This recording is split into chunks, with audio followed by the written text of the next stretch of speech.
The future is female. Hier schuil ik onder de laag van alles wat meer stem heeft dan ik.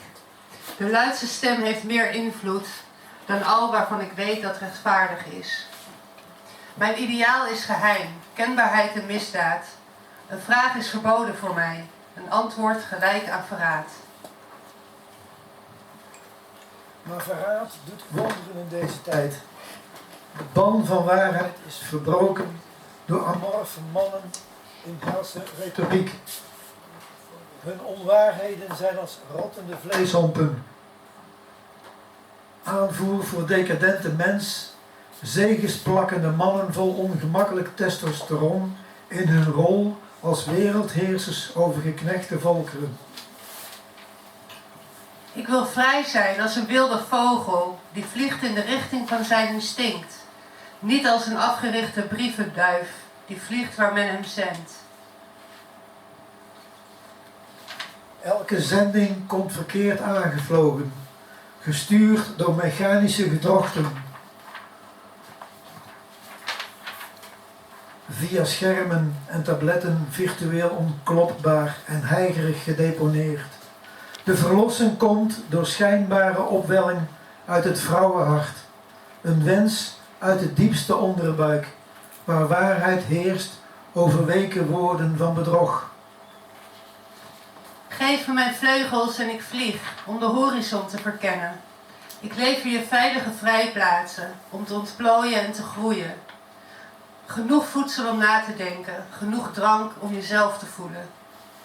Geef me mijn vleugels en ik vlieg om havens op te richten, waar we samen kunnen wachten tot de wereld klaar genoeg is om haar leed te kunnen verzachten en een toekomst te beginnen.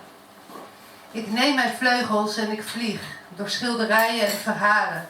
Ik bescherm, verenig en houd vol in de diepste, donkerste dalen. Het verlangen naar vrijheid is groter dan de angst.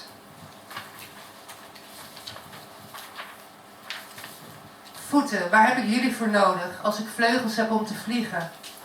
Ik ga niet langer onderhandelen om te mogen bestaan. Ik ben geworteld, maar ik stroom. Ik ben geen engel en zolang ik leef, word ik ook geen engel. Ik zal mezelf zijn. Ik heb de levensberg beklommen, de stenen opzij geschoven en er bloemen geplant. De duivel bespeelt nog jouw onderbuik. Staat alle ergernissen op, zolang je niet bereid bent jezelf te ontdoen van de vreselijke ziekte van zelfmedelijden. Barst uiteen en laat je ergernissen los. Breek uit die kokon van destructie. Omarm de vakvrouw in jezelf. Hanteer de troffel. Smijt cement tussen stenen en bouw aan de toekomst van het leven. Harmonie. Ik heb hersteld wat in puin lag en ik heb opgebouwd wat verwoest was.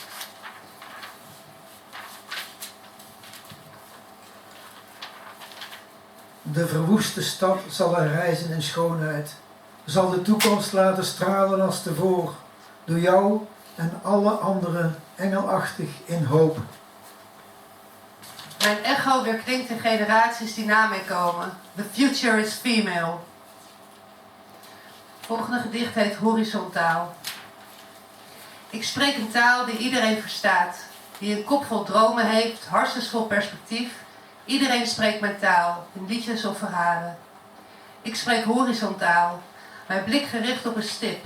Ik leun op de wind en staar naar de toekomst.